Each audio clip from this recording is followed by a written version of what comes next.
Oke. Ramanda Putri belum aktif?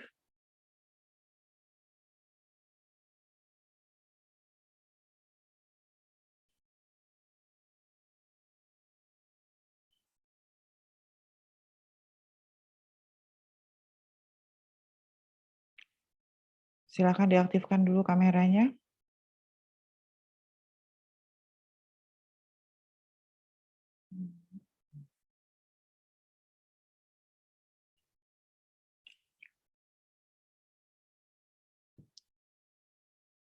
Oke, bismillahirrahmanirrahim. Assalamualaikum warahmatullahi wabarakatuh. Hari ini kita bertemu kembali untuk mata kuliah statistik bidang sosek ya.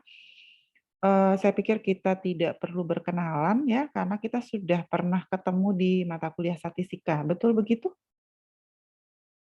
Betul ya? Betul, Bu. Oke.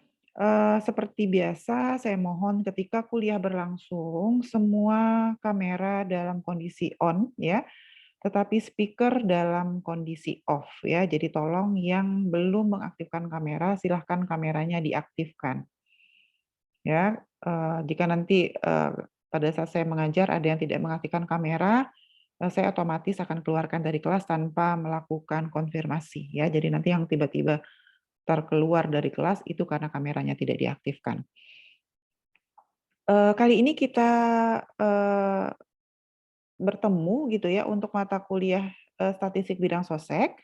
Pengasuh mata kuliah ini ada 2 dosen, yang pertama adalah Bapak Mirza Antoni PhD, dan yang kedua adalah saya, ya jadi saya sudah berkoordinasi dengan Pak Mirza, saya akan masuk sampai dengan ujian tengah semester, dan Pak Mirza akan masuk dari setelah UTS sampai dengan UAS ya.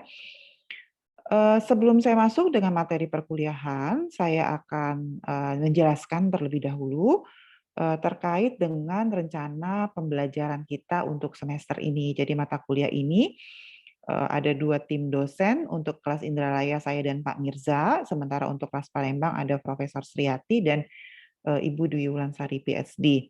Mata kuliah ini di dalam mata kuliah ini mahasiswa akan mempelajari konsep-konsep analisis, uji hipotesis, uji statistik parametrik, dan uji statistik non parametrik.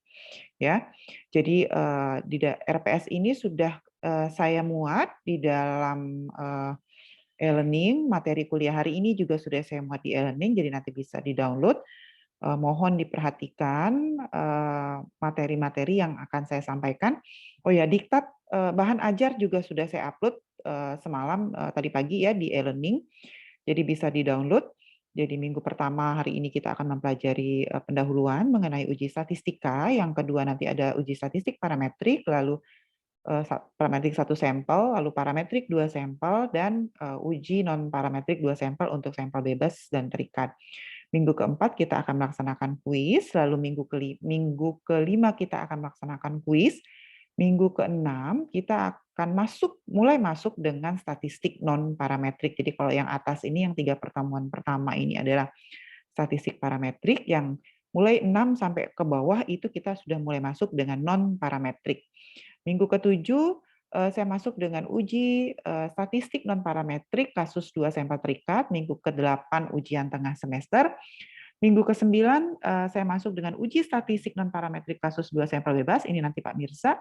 Minggu ke-10 kasus lebih dari 2 sampel terikat.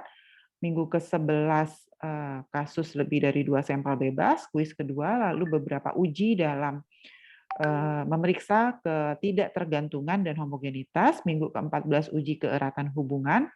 Minggu ke-15 masih lanjutan dari uji keeratan hubungan, dan pertemuan ke-16 akan ditutup dengan ujian akhir semester. Ada 2 buku, jadi bahan ajar sudah disiapkan untuk kuliah ini gitu ya. Tetapi kalau ada mahasiswa yang berminat untuk membeli buku, kalau yang ini, jadi yang pertama ini saya kasih merah ya, yang bisa dibeli nanti adalah Daniel, itu statistik non parametrik. Yang kedua adalah buku Sidney Siegel untuk statistik non parametrik untuk bidang sosek. Jadi 2 buku ini, yang nomor 1 dan nomor 3 itu kalau memang mau dibeli silahkan dibeli, karena sangat mempermudah ketika mahasiswa mempelajari. Sementara untuk pertemuan pertama di sini ya, saat pertemuan kedua, ketiga, empat, untuk statistik parametrik itu bisa tetap menggunakan buku Walpole. Jadi kalau pada saat kita belajar mata kuliah statistik itu saya sampaikan buku Walpole. Jadi buku Walpole-nya tetap bisa dipakai untuk materi statistik parametrik ya.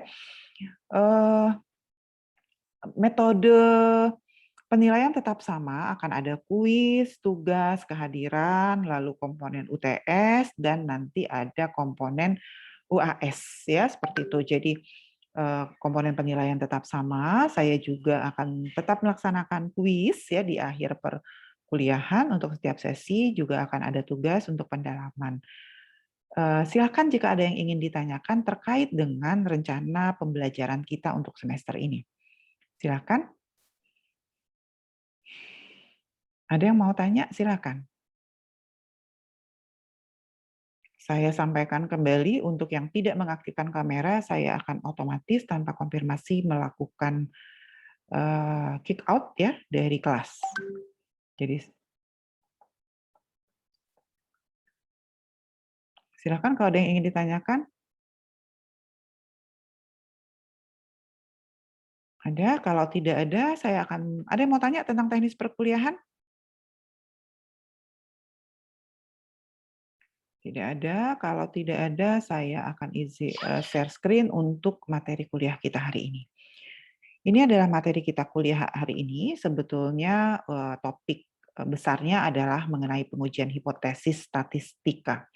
Tetapi sebelum saya masuk dengan pengujian hipotesis statistika, saya terlebih dahulu akan melakukan rewind terhadap apa ya, semacam peta pikir dari materi statistika yang sudah pernah kami sampaikan sebelumnya. Jadi ketika semester lalu, di semester 1 mahasiswa sudah mendapatkan mata kuliah statistika. Ya, mata kuliah statistika itu terbagi menjadi dua, yaitu statistika deskriptif dan statistika inferensia.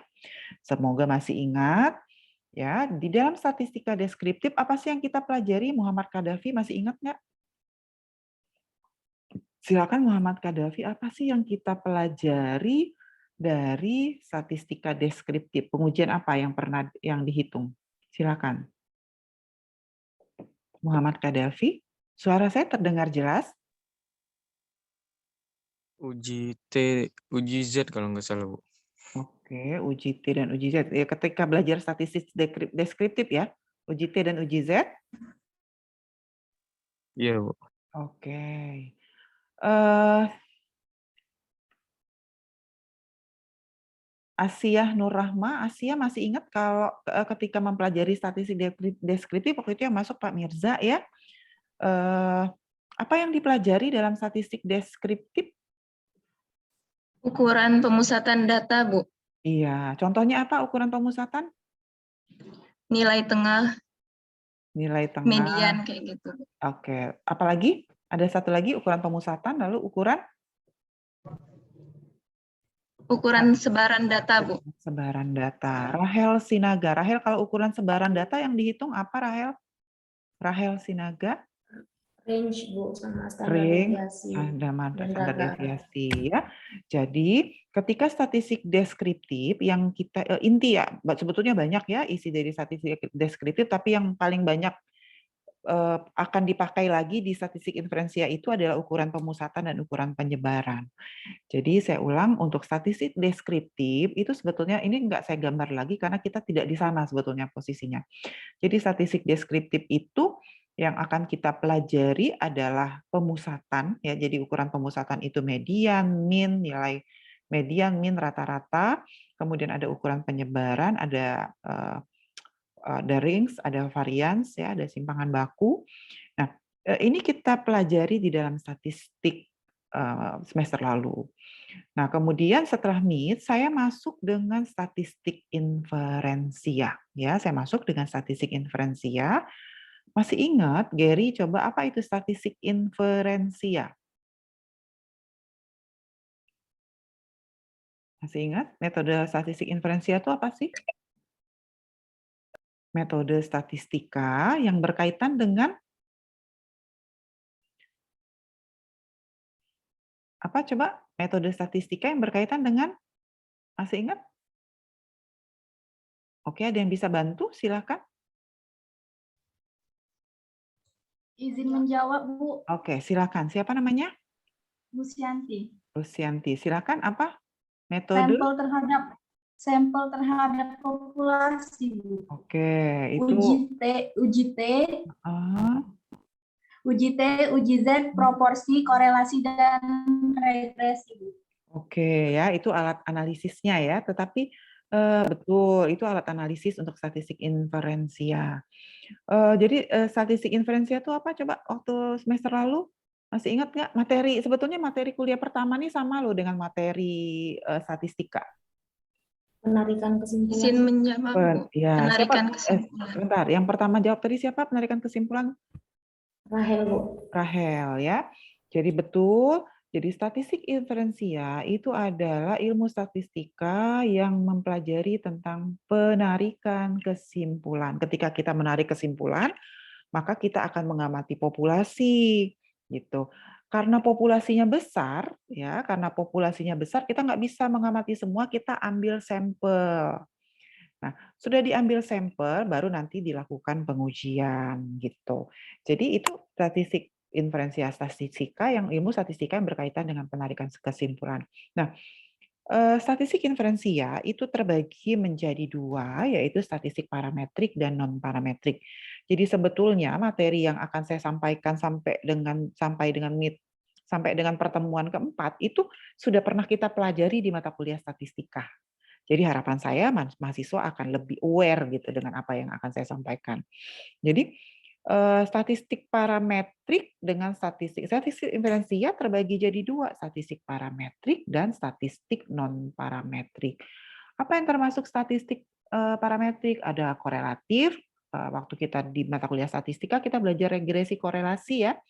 Ada regresi, ada korelasi Pearson, lalu ada komparatif. Nah, ini yang disampaikan oleh temannya tadi. Di dalam komparatif ini ada uji T, ada uji F ya, ada uji proporsi. ANOVA itu adalah ANOVA ini analisis of varian. Analisis of varian itu maksudnya adalah uji F. Jadi ada uji T, ada uji Z dulu ya, untuk populasi ada uji Z, ada uji T, ada uji F. Lalu ada lagi statistik non parametrik. Statistik non parametrik sebetulnya terbagi jadi dua juga, ada korelatif, ada komparatif. Untuk statistik non parametrik ini hanya beberapa saja. Jadi nanti ketika masuk dengan statistik non parametrik itu akan banyak sekali metode pengujian yang dipakai, baik untuk analisis korelatif maupun komparatif tergantung pada kasus yang akan dianalisis. Jadi uji statistik non parametrik itu sifatnya spesifik terhadap kasus-kasus tertentu. Sehingga kalau kita mau riset menggunakan statistik non parametrik, kita harus paham dulu karakteristik atau kasus dari populasi yang mau dianalisis itu seperti apa, sehingga nanti kita tidak salah dalam menentukan metode analisis non parametriknya. Ya. Nah, ini sudah disampaikan ya di dalam mata kuliah statistik. Sebetulnya ada statistik deskriptif, ada statistik inferensia, tadi sudah kita rewind.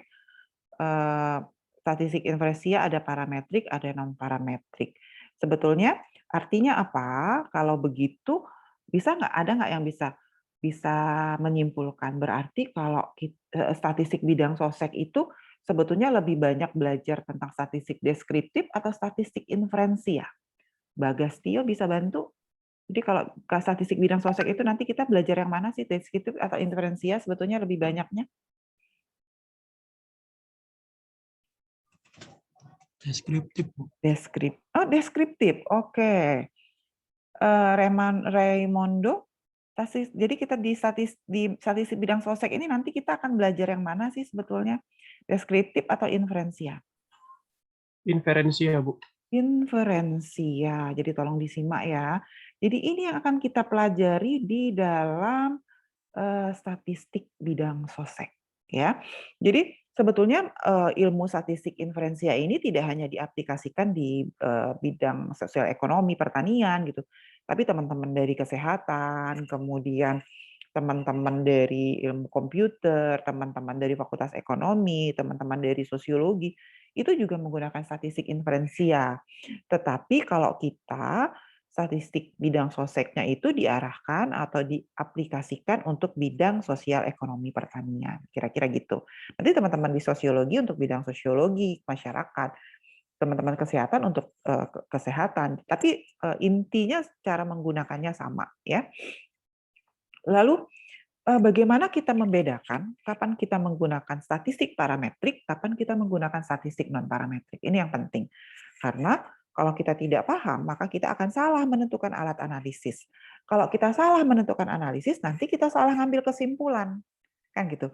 Padahal inti dari statistik inferensia itu adalah ngambil kesimpulan. Jadi kalau bahkan ketika di kuliah statistika saya sampaikan bahwa kesalahan penarikan kesimpulan dalam statistik inferensia itu tidak hanya disebabkan karena kita salah menentukan alat analisis, ini kita nentuin alat analisis ya, tapi bisa salah di awal ketika kita nentuin sampel, salah di awal ketika kita ngolah data, salah kita menggunakan alat analisis, maka salah juga dalam melakukan penarikan kesimpulan. Nah, ini adalah semacam flowchart yang bisa kita pakai untuk membantu, untuk menentukan apakah kita menggunakan, apakah riset kita cocok pakai parametrik atau non parametrik. Jadi pertama, kalau kita mulai, kita harus tahu dulu jenis data yang kita pakai dalam penelitian kita itu apa. Ya, jadi di statistik sudah disampaikan, nanti tolong dibuka kembali. Ada 4 jenis skala data. Skala pertama itu adalah skala nominal. Kalau skala nominal itu dia hanya kategorik saja, jadi 2 kategori nominal itu. Laki-laki, perempuan, kawin, belum kawin, penduduk lokal, penduduk pendatang, itu skala nominal datanya. Ada lagi skala ordinal. Skala ordinal itu adalah data yang ketika diambil itu memerlukan proses pemeringkatan. Jadi misalnya nih selera konsumen terhadap kopi robusta. Maka selera konsumen terhadap kopi robusta itu kita peringkat. Ada yang sangat suka, nilainya 5, suka nilainya 4, kemudian sedang nilainya 3, cukup suka nilainya 2, dan tidak suka nilainya 1. Nah, itu data ordinal. Ya, atau ada yang mengatakan bahwa, jadi ada beberapa textbook yang menyebut data nominal dan ordinal ini disebut dengan data kualitatif. Ya, data kualitatif. Saya ulangi, jadi data nominal dan ordinal itu masuk dalam kategori data kualitatif. Jadi kalau tipe data kita itu adalah nominal atau ordinal, maka itu sebetulnya kita bisa langsung pakai statistik non-parametrik. Tapi sebaliknya, jika data dalam riset kita itu adalah data interval atau rasio. Ya, data interval atau rasio itu contohnya apa? Misalnya pendapatan, tinggi badan, berat badan, jarak dari rumah petani ke kebun, luas lahan, ya. Itu semua data interval atau data rasio, atau dalam konteks yang lebih tinggi dalam kategori data, kalau nominal ordinal tadi disebut data kualitatif, data interval dan rasio itu sering disebut dengan data kuantitatif. Nah, tolong diingat ya. Jadi ini sering disebut dengan data kuantitatif. Oke, nah, kuantitatif. Jadi kalau data kita dalam riset itu adalah data kuantitatif atau dia masuk kategori interval dan rasio, ya, maka kita periksa distribusi datanya. Nah, jadi kalau tipe datanya nominal ordinal itu bisa kita langsung pakai statistik non parametrik. Tapi kalau datanya kuantitatif atau masuk dalam interval dan rasio, maka kita harus cek distribusi datanya normal atau tidak. Jadi datanya menyebar normal atau tidak. Kalau nanti masih ingat nggak waktu oke, bukan ya.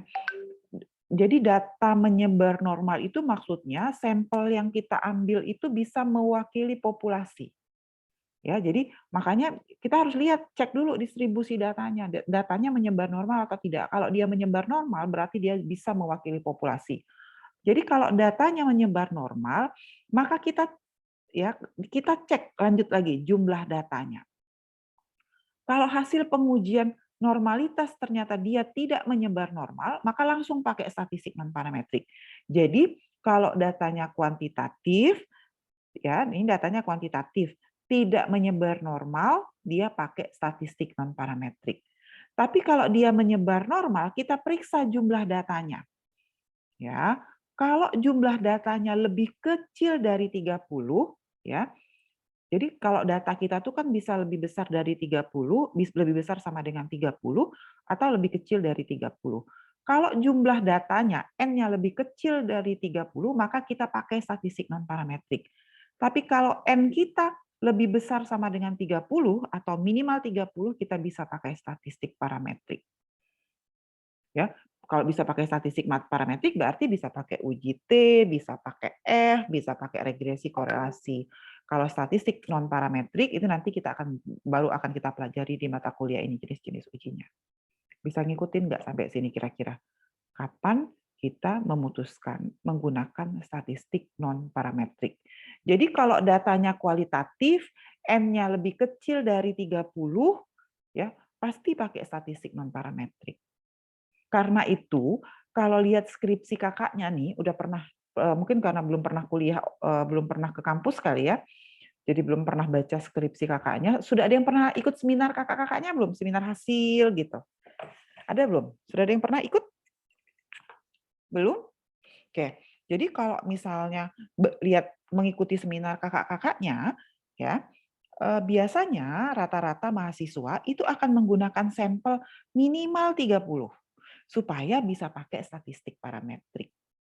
Saya ikutin. Kenapa? Jadi dari sisi pengujian sebetulnya pengujian dengan menggunakan statistik parametrik itu hasilnya lebih baik daripada pengujian dengan menggunakan statistik non parametrik. Karena itu peneliti-peneliti biasanya akan terlebih dahulu mengusahakan menggunakan statistik parametrik daripada non parametrik. Seperti itu. Kecuali kalau datanya betul-betul nominal dan ordinal. Jadi kalau datanya betul-betul nominal dan ordinal, kan kita nggak bisa pakai tuh. Pasti langsung ke statistik non parametrik. Sampai sini bisa ngikutin? Bisa? Lanjut ya. Oke. Nah, ini dalam bentuk tabel ya, hasil penjelasan saya tadi. Nah, sekarang saya akan masuk dengan materi inti dari kuliah kita. Tadi ini juga sudah dibahas ya, statistik inferensia itu terbagi menjadi 2 bagian besar. Kalau mohon maaf, statistik deskriptif itu terbagi menjadi 2 bagian besar, ada pemusatan, ada penyebaran. Sementara statistik inferensia adalah metode statistika yang berkaitan dengan penarikan kesimpulan. Nih intinya nih, penarikan kesimpulan. Ya. Sebelum saya masuk dengan materi pengujian hipotesis, ada yang ingin bertanya, silahkan. Ada? Coba Rusmala Dewi. Jadi kalau statistik inferensia itu statistik yang berkaitan dengan apa ya? Dengan penarikan kesimpulan, Bu. Penarikan kesimpulan, oke. Kapan statistik non parametrik digunakan? Faradina, coba.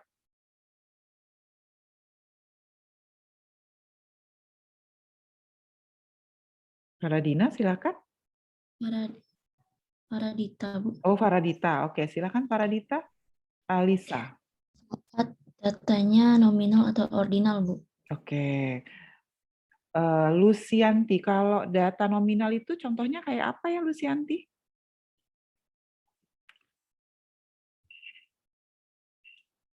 Silakan Lucianti.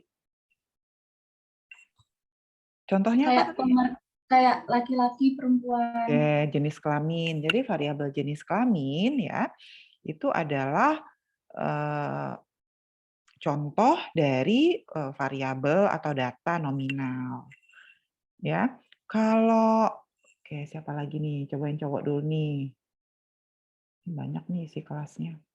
Rizky B21. Rizky, contoh data apa ya? Ordinal. Coba apa tadi contoh data ordinal itu? Apa sih ciri khas data ordinal?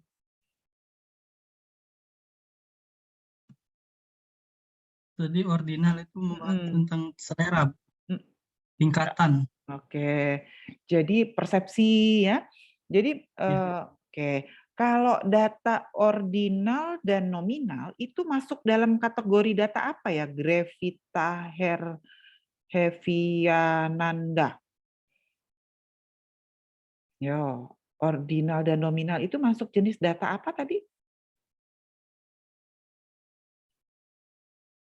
Coba. Statistik non-parametrik. Oke, ada lagi. Ada yang Marsa Ramadhani. Data apa tadi ordinal dan nominal tadi kategorinya? Masuk data apa? Data Kualitatif, Bu. kualitatif. Kualitatif ya. Rahel, kalau data interval dan rasio itu contohnya apa, Rahel? Pendapatan. Ada lagi? Sejenis juga, Bu. Apa lagi? Apa, Rahel? Rahel? Jumlah penduduk. Jumlah penduduk, oke. Putri Pinky Amelia. Putri, kalau data apa nih interval dan rasio itu masuk dalam kategori data apa tadi?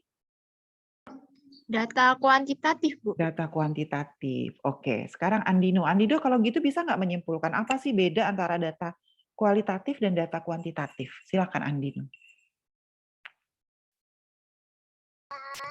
Kalau dari data kualitatif itu merupakan data tipe datanya nominal dan ordinal.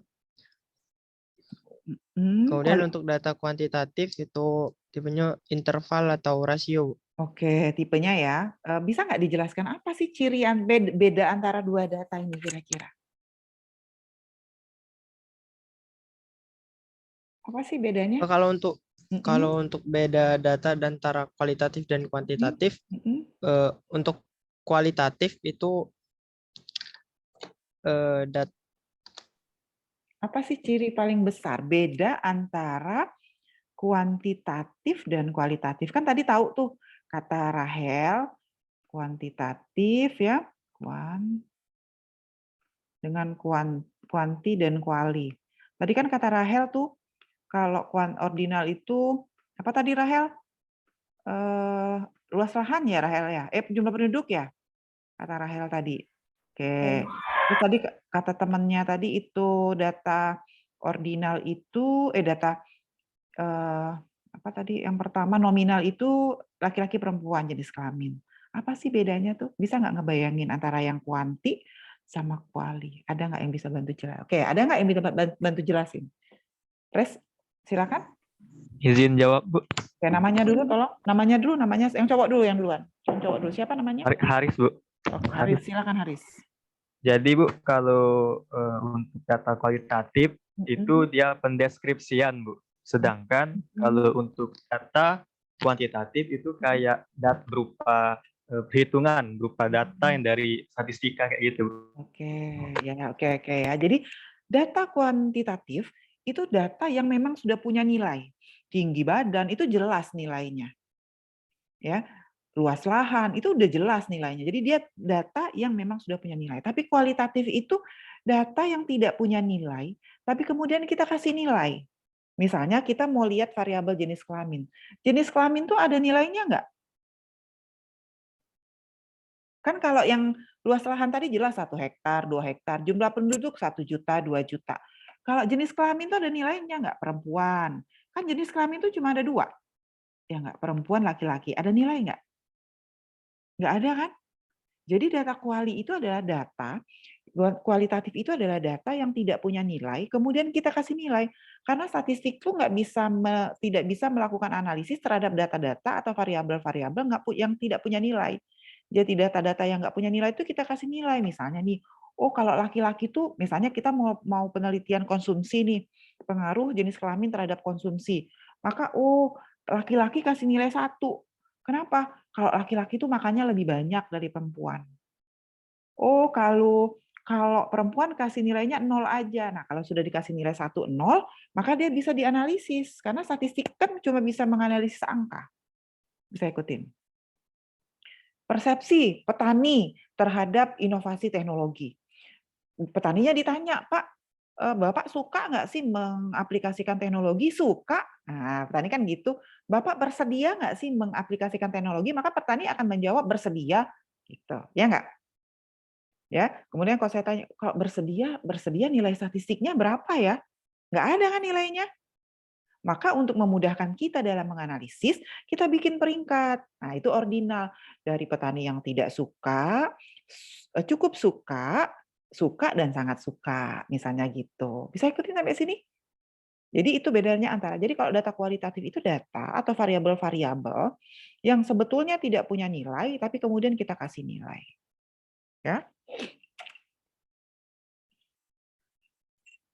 Saya masuk dengan pengujian hipotesis, seperti saya sampaikan tadi, bahwa ketika kita masuk dengan statistik inferensial, maka inti dari statistik inferensial itu adalah penarikan kesimpulan.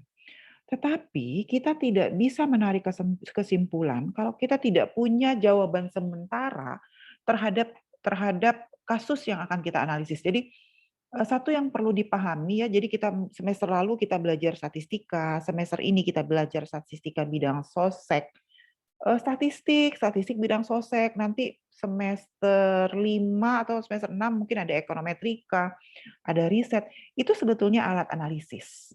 Ya, jadi alat analisis dalam penelitian atau alat analisis yang digunakan untuk memecahkan berbagai persoalan agribisnis. Kira-kira gitu, kalau kita bicara luas. Tapi kalau dalam konteks penyelesaian program S1, dia biasanya dipakai ketika kita riset, ketika kita skripsi.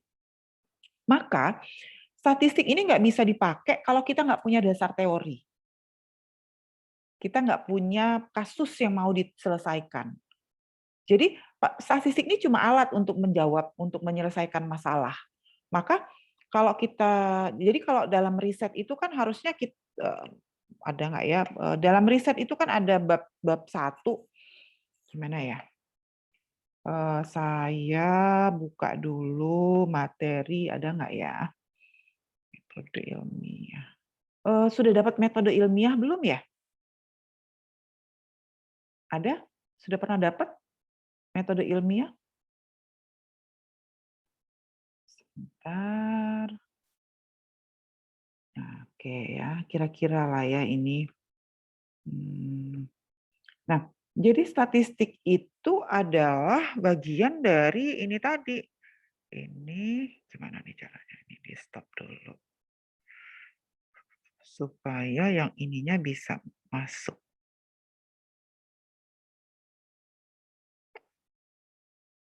Oke, coba mau nggak dia?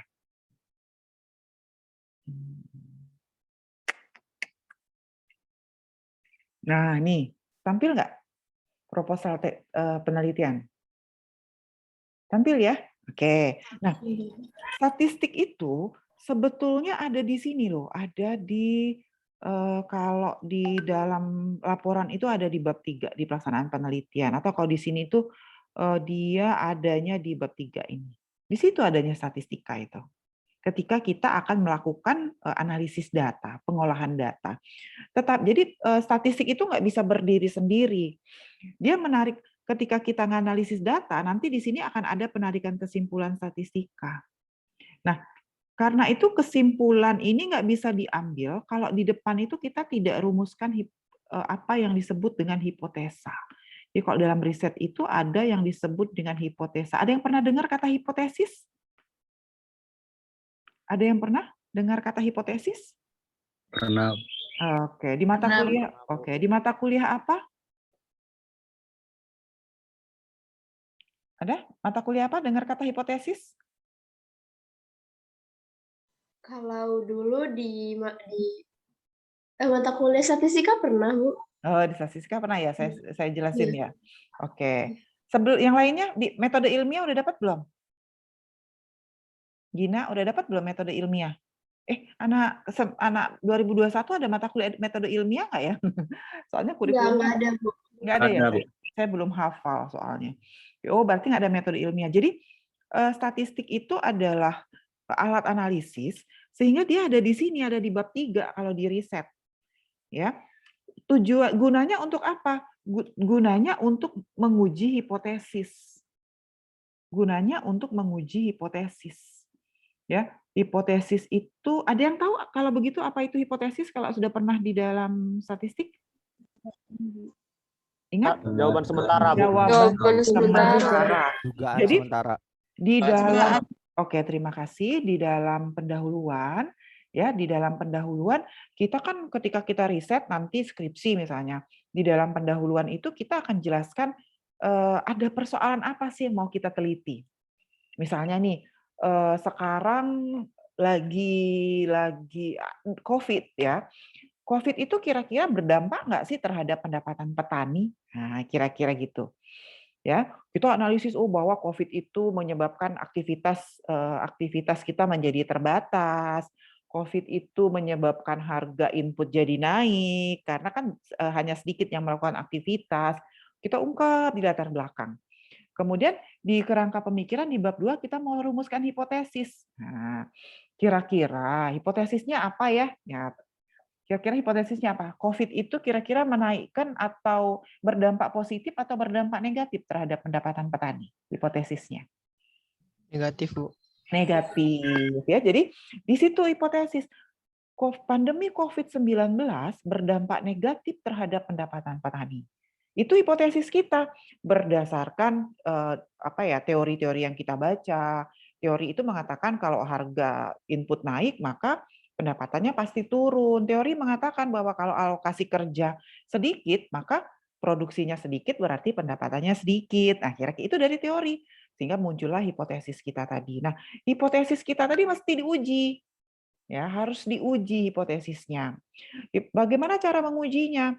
Dengan cara melakukan pengambilan data. Ya, jadi kan biasanya kalau kita riset itu ada populasi yang kita amati. Tetapi waktu statistik saya sampaikan, walaupun yang kita amati adalah populasi, tetapi terkadang riset itu memiliki kendala dalam kendala waktu, tenaga, biaya. Sehingga kita seringkali yang kita amati itu tidak populasi, tetapi sampel. Di statistik kita belajar cara ngambil sampel supaya sampelnya tetap mewakili populasi. Kalau sampelnya mewakili populasi, nanti sampelnya menyebar normal. Nah, tadi saya sudah bicara tentang normal ya. Nah, sampelnya menyebar normal. Kalau sampelnya menyebar normal, datanya kuantitatif, berarti bisa pakai statistik parametrik. Nah, itu posisinya ada di sini semua, di bab 3. Kira-kira gitu. Jadi statistik itu ada di sini. Karena itu statistik itu nggak bisa jalan kalau kita tidak tahu persoalan yang mau dianalisis apa. Kalau kita tidak paham teori yang bisa menyelesaikan masalah kita itu apa. Kalau kita tidak bisa menyusun hipotesa dengan baik, itu nggak bisa, maka kita akan salah ya dalam melakukan analisis. Nah, kira-kira gitu. Saya kembali ke statistika. Nah, ini kita end dulu yang ini. Oke. Sekarang sudah kelihatan yang pengujian hipotesis slide-nya? Kelihatan ya. Nah, tahap pengujian hipotesis itu apa? Nah, masih ada yang kurang. Di bab 2 tadi di riset, tadi kan ada bab 1, bab 2, bab 3 ya di proposal penelitian. Di bab 2 tadi saya sampaikan ada hipotesa. Ya. Itu namanya hipotesa deskriptif. Hipotesa deskriptif itu biasanya turun dari tinjauan pustaka, kita rumuskan dari tinjauan pustaka, kita rumuskan dari tinjauan studi terdahulu. Itu hipotesa deskriptif. Ya. Cara merumuskan hipotesa deskriptif yang baik nanti akan dipelajari di mata kuliah metode penelitian sosek. Ya. Nah, tugas saya bukan mengajarkan merumuskan hipotesa statistik, tapi merumuskan bukan merumuskan hipotesa deskriptif, tapi merumuskan hipotesa statistika. Artinya hipotesa statistika itu ada di bab berapa kira-kira kalau di proposal Andino? Ada di bab berapa lah kira-kira Andino? Andino, hipotesa statistika. Kalau hipotesa deskriptif ada di bab 2 ya kalau di riset. Kalau hipotesa statistika kira-kira ada di bab berapa? 3. Di bab 3. Ya, oke, terima kasih Marsha.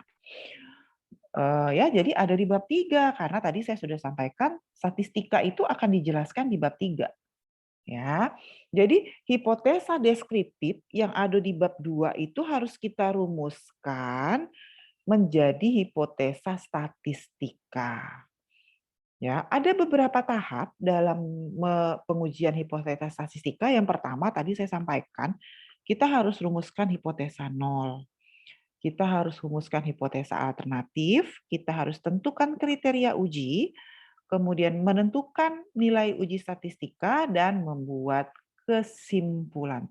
Jadi ada 5 tahap untuk bisa melakukan pengujian hipotesa statistika. Ini sebetulnya sudah saya bahas ketika kita di mata kuliah statistik ya. Semoga masih ingat karena masih semester lalu. Nah, saya bahas yang pertama, hipotesa nol. Masih ingat nggak hipotesa nol tandanya apa ya? Ada yang masih ingat? Hipotesis Sama dengan, Bu. Sama dengan. Kalau hipotesa alternatif tandanya apa? Gary ya tadi ya? Iya, Bu. Oke, kalau hipotesa alternatif ada yang tahu tandanya Tidak apa? sama dengan, Bu. Tidak sama dengan, Bu. Tidak sama Oke, dengan. oke. Baik, terima kasih ya. Jadi hipotesa nol itu adalah hipotesa yang menunjukkan kondisi tidak berbeda atau sama. Ya, jadi H0 itu menunjukkan perbedaan antara nilai yang dihipotesakan dengan hasil ujinya adalah sama dengan 0. Jadi kondisinya sama antara hipotesa dengan yang kita ujikan. Karena itu hipotesa 0 tandanya sama dengan atau dibacanya tidak berbeda. Sementara hipotesa alternatif itu adalah kondisi di mana ada perbedaan antara hipotesa dengan hasil pengujian. Sehingga karena ada perbedaan, dia ada 3 alternatif perbedaannya. Bisa lebih besar, bisa lebih kecil, bisa tidak sama dengan. Menggunakan hipotesa alternatif lebih besar atau lebih kecil, itu berarti kita melakukan pengujian satu arah. Sementara kalau hipotesa alternatifnya tandanya tidak sama dengan, berarti kita menguji 2 arah. Masih ingat nggak kalau uji satu arah wilayah kritisnya ada berapa? Masih ingat? Ada? 1. Kalau dia lebih besar, wilayah kritisnya ada di mana? Alexander, coba. Kalau dia lebih besar, wilayah kritisnya ada di mana? Ada di kanan atau ada di kiri? Kalau dia hipotesa alternatifnya tandanya lebih besar. Kanan, ya. Kalau dia tidak sama dengan, wilayah kritisnya ada di mana?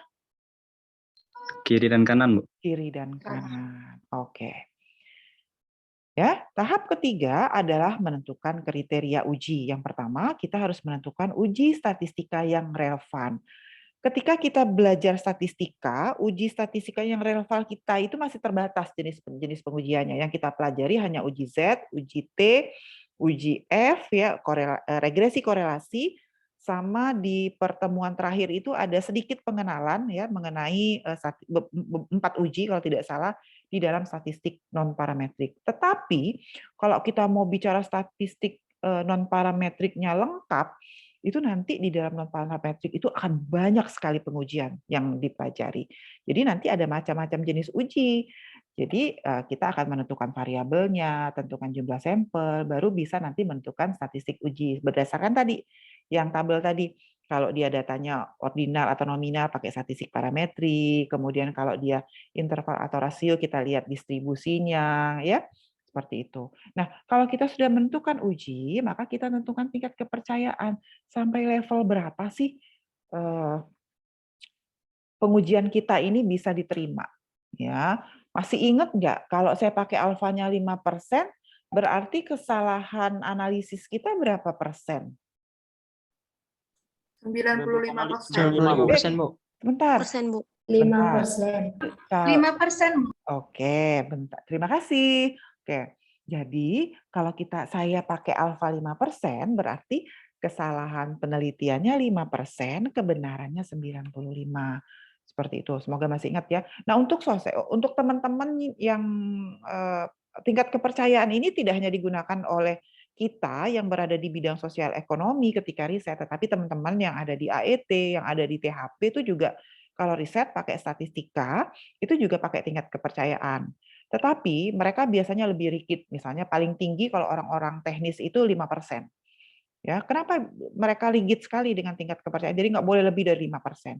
Karena orang-orang THP, teman-teman agronomi, teman-teman dari perikanan, BDA misalnya, ketika mereka riset, itu semua bahan baku bisa disetting sama.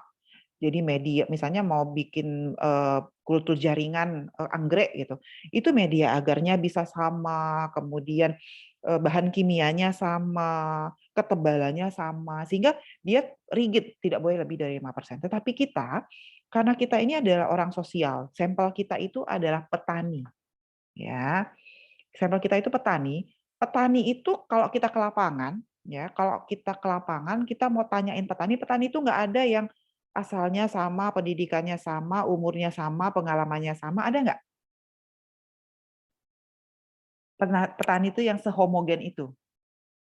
Ketika Nggak kita ada, Bu. nggak ada. Nggak ada, Bu. Iya, nggak ada. Jadi kadang-kadang untuk penelitian sosial ekonomi, dalam kasus-kasus tertentu, kita bisa memberikan toleransi alfa yang lebih dari 5%. Tetapi pahami, gitu. Tetap kita harus memahami, jadi walaupun orang sosial ekonomis terkadang menggunakan alfa lebih dari 5%, karena persoalan homogenitas sampel tadi, kita tetap harus memahami bahwa alfa yang lebih tinggi itu menunjukkan tingkat kesalahan yang lebih tinggi juga. Ya, yang terakhir adalah menentukan wilayah kritis. Jadi tadi saya sudah sampaikan kalau ujinya satu arah, wilayah kritisnya bisa kanan atau kiri saja. Tapi kalau uji dua arah, maka wilayah kritisnya kanan dan kiri. Nah, ini tadi wilayah kritis kalau ini uji satu arah lebih besar, kalau ini adalah uji dua arah ya. Jadi wilayah kritisnya di kanan dan di kiri. Masih ingat wilayah kritis itu apa? Wilayah di mana siapa yang ditolak di wilayah kritis? H0 atau H alternatif? H0, Bu. H0, Bu. Oke. Jadi wilayah kritis adalah wilayah di mana H0 ditolak, ya. Kemudian yang keempat adalah penentuan nilai uji statistika. Jadi ketika kita belajar metode statistika, yang pertama kali saya ajarkan adalah uji Z, karena uji Z ini adalah uji yang dipakai untuk populasi. Jadi ketika syaratnya simpangan baku populasi diketahui, kita pakai uji Z. Tapi nanti ketika simpangan baku populasi tidak diketahui, maka kita pakai uji T. Ya. Lalu setelah kita melakukan pengujian, kita akan melakukan penarikan kesimpulan. Tolak H0 atau terima H0. Nah, terkadang ketika kita riset, ya, kita ada 4 kemungkinan hasil pengujian. Nah, kira-kira gitu. Jadi ini adalah hipotesa 0. Bisa saja hipotesa 0. Jadi hipotesa 0 itu kan berarti hipotesa yang ada di bab 2, hipotesa deskriptif yang kita rubah menjadi hipotesa statistik. Kemudian hipotesa tersebut kita buatnya benar. Kenapa kita tahu hipotesanya benar? Karena kita membaca textbook-nya benar, textbook atau teori yang kita baca itu sesuai. Jurnal-jurnal rujukannya banyak, sehingga hipotesa yang kita buat itu benar. Nah, harusnya ketika hipotesa yang kita buat itu benar, kita keputusan di ujung tadi, kita harusnya terima H0, maka itu adalah keputusan benar tipe alfa. Tetapi terkadang hipotesanya udah benar, tetapi kita salah dalam mengambil sampel, atau kita salah dalam menentukan alat analisis sehingga akhirnya kita tolak H0, maka terjadi kesalahan tipe 1. Atau terbalik, bisa saja bikin hipotesanya tuh kita salah. Kenapa bisa salah? Mungkin karena kurang baca, cuma copy paste aja gitu sehingga salah bikin hipotesanya. Harusnya dia jadi kalau dia hipotesanya salah, ya itu harusnya H0-nya, kemudian H0-nya diterima, maka jadi kesalahan tipe 2. Harusnya kalau dia hipotesanya salah, dia ditolak, maka jadi keputusan benar tipe beta atau tipe B. Nah, ini contoh perumusan hipotesa. Seorang peneliti ingin membuktikan pernyataan Menteri Pertanian bahwa harga dasar gabah yang berlaku sekarang telah dapat dinikmati petani apabila dibandingkan dengan harga pokok. Secara lebih spesifik, peneliti ingin menguji pernyataan Menteri Pertanian apakah harga pokok untuk menghasilkan gabah dalam bentuk gabah kering panen, ya, lebih rendah dibandingkan dengan harga dasar gabah sebesar 1.100. Tentukan hipotesa 0 dan hipotesa alternatif. Pertanyaan saya yang pertama, hipotesa alternatifnya tandanya apa kira-kira? H1, Bu. Kurang dari, Bu. Kurang dari. Kenapa kurang dari? Karena lebih Karena rendah, Bu. lebih Karena di rendah, sini Bu. ini enak nih hipotesanya. Kalau di mata kuliah statistika itu kita dikasih kasus terus suruh rumusin hipotesa sendiri. Jadi udah kasih tahu lebih rendah, lebih tinggi gitu ya, atau maksimum, minimum gitu. Itu enak tuh. Tetapi ketika nanti kita riset, kita yang harus bikin sendiri hipotesanya apakah lebih rendah atau lebih tinggi. Dari mana kita bisa tahu lebih rendah atau lebih tinggi? Dari teori, dari jurnal, dari riset-riset terdahulu. Maka hipotesanya tadi ya, dia lebih rendah. Ini hipotesanya lebih rendah. Karena tadi katanya mu-nya lebih rendah dari 1.100. Maka, nah ini adalah contoh wilayah kritis. Kalau dia tanda hipotesa alternatifnya tidak sama dengan, maka wilayah kritisnya nanti ada di kanan dan di kiri. Alfanya dibagi 2, karena wilayah kritisnya kanan-kiri dibagi 2. Tapi kalau nanti hipotesa alternatifnya satu arah, alfanya tidak perlu dibagi 2 ya, semoga masih ingat. Nah, ini contoh seorang peneliti tertarik untuk melakukan penelitian mengenai tingkat kesejahteraan petani karet di Sumsel yang adalah bagian terbesar dari mata pencaharian penduduk. Menurut informasi yang ia kumpulkan, tingkat kesejahteraan petani tidak lebih besar daripada pendapatan minimum di pedesaan sebesar 3,2 juta. Untuk membuktikan kebenaran informasi tersebut, diambillah 21 orang petani karet yang dicatat pendapatannya per tahun dan pendapatannya adalah sebagai berikut. Nah, ini adalah pendapatan 21 orang tadi. Berdasarkan data di atas dengan menggunakan alfa 0,05, dapatkah peneliti menerima pernyataan yang ia buat sebelumnya? Maka tadi yang ini sudah ada minimum ya, pendapatan minimum 3,2, maka hipotesa alternatifnya 3,2. Karena kita bicara populasi dia pakai Z, ya nanti masukin nilai, cari dulu ya nilai ininya, simpangan bakunya, rata-ratanya 3,05, simpangan bakunya dicari, nanti dapatnya 0,32, lalu masukin 3,05 dikurang 3,2, 3,2-nya dari sini, dibagi dengan simpangan baku 0,32 bagi akar 21, dapatnya dapatnya nanti min 2,14. Min 2,14 ini nanti harus kita bandingkan dengan nilai tabel. Ya, nilai tabelnya apakah dia lebih besar atau lebih kecil. Kalau nanti Z hitung lebih kecil dari Z tabel, maka kita terima H0. Kalau terima H0, ya ini terima. Kalau terima H0 berarti yang ini yang diterima. Artinya apa? Bahwa pendapatan petani lebih besar daripada pendapatan minimum kehidupan di desa. Jadi kalau dia lebih kecil, maka di sini kan hipotesa kompositnya, semoga masih ingat, adalah lebih besar sama dengan. Oke, silakan jika ada yang ingin ditanyakan terkait perkuliahan kita hari ini. Silakan. Bu, izin bertanya, Bu. Silakan. Siapa namanya? Mengenai Oke. Oke. Mengenai penentuan suatu tingkat kepercayaan nih, Bu. Tadi kan khusus untuk bidang kita yaitu sosek, itu kata Ibu tadi toleransi kesalahannya itu boleh dari 5%. Nah, itu pada umumnya maksimalnya itu berapa, Ibu? Pengalaman sebelumnya, Bu? Bisa sampai 15%. Jadi kalau beberapa riset yang menggunakan data time series, nanti di metode penelitian sosek itu akan ada 2 jenis data sebetulnya. Kalau dalam riset sosial ekonomi itu nanti ada data primer dan data sekunder. Kalau kita riset menggunakan data time series itu bisa sampai 15% toleransinya. Kalau misalnya model kan biasanya kalau kita penelitian itu ngolah datanya itu nggak cuma sekali, tapi bolak-balik gitu. Setelah kita bolak-balik itu kita nggak bisa lagi tetap 15%, ya sudah apa boleh buat kita terima. Tetapi selagi kita bisa usahakan lebih rendah dari itu lebih baik. Bisa ikutin ya? Karena pahami bahwa kalau dia 5% berarti kesalahannya tuh 15%. Gitu. Bisa ikutin sampai sini? Iya, Bu. Terima kasih. Ya, jadi pahami Jadi walaupun kita memberikan toleransi sampai 15% dalam beberapa riset, terutama untuk riset time series tadi saya sampaikan, kemudian variabelnya banyak, modelnya besar gitu. Kalau misalnya kayak saya ketika S3 itu sampel penelitian saya itu 1 tahunnya 250.000 orang gitu ya.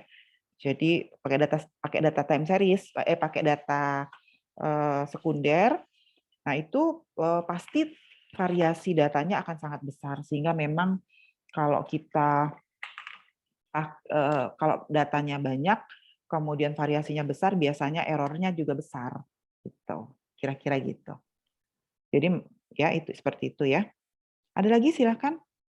Makasih pertanyaannya Martin. Ada lagi yang mau bertanya silakan. Bu, izin bertanya, Bu. Silakan. Di slide yang Ibu tampilkan, ada 4 kemungkinan hasil pengujian hipotesis, Bu. Oh iya. Nah, untuk kita tahu kita itu salah dalam mengambil data atau menentukan hipotesisnya bagaimana, Bu? Itu bakal menolak H0 ya, Bu? Atau bagaimana? Oke. Jadi bagaimana kita tahu nanti pada saat ngolah data gitu kan, itulah gunanya pembimbingan sebetulnya. Kenapa kita memerlukan pembimbing ketika kita riset, supaya kita tidak salah dalam merumus. Jadi kita pahami bahwa ada peluang terjadi kesalahan. Karena itu jangan sampai ada kesalahan.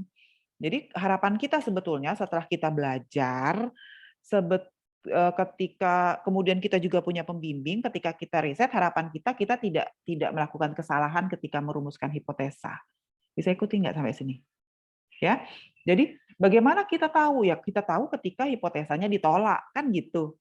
Kita yakin hipotesa kita benar, kemudian ditolak. Nah, itu kan begitu caranya. Bisa ikutin nggak kira-kira?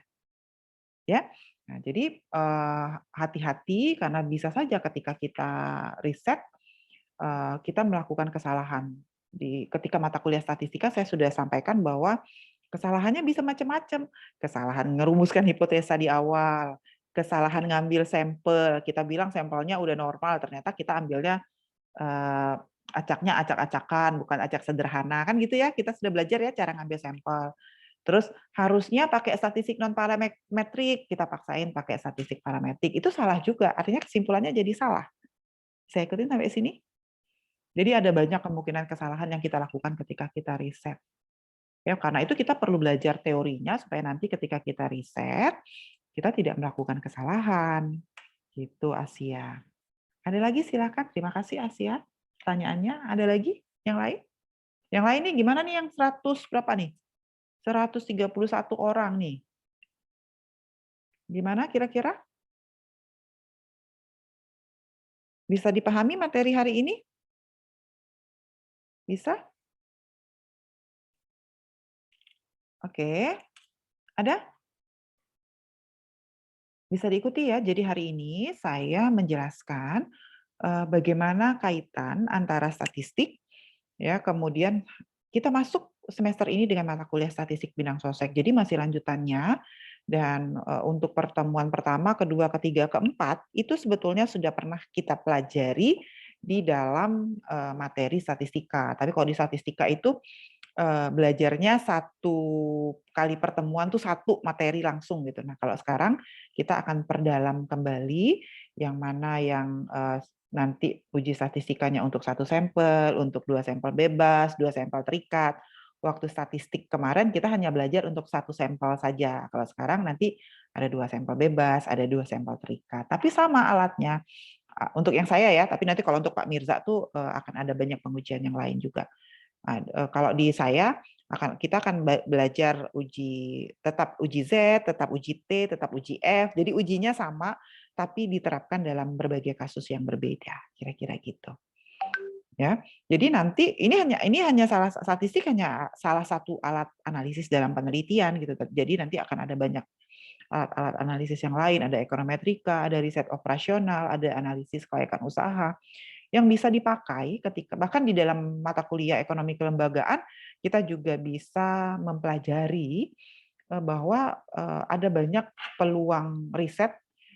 Soalnya sekarang tuh mahasiswa tuh cenderung gitu ya, riset itu hanya mengulang-ulang riset yang ada gitu. Jadi riset kakaknya diambil terus dipindahin lokasinya gitu. Padahal sebetulnya ada banyak sekali perlu persoalan-persoalan di tingkat petani, di tingkat tapak yang perlu kita selesaikan gitu. Jadi tidak hanya sekedar ngitung pendapatan, ngitung biaya. Ini masih satu suka banget penelitiannya tuh ngitung pendapatan biaya. Dah, sudah gitu aja. Gitu ya. Padahal kita tuh bisa explore kemampuan kita dengan melakukan analisis yang lebih tajam dan lebih bermanfaat. Ada yang mau bertanya sampai sini? Kalau tidak ada, saya tutup kuliahnya. Terima kasih atas perhatiannya. Salam sehat selalu. Wassalamualaikum warahmatullahi wabarakatuh. Waalaikumsalam.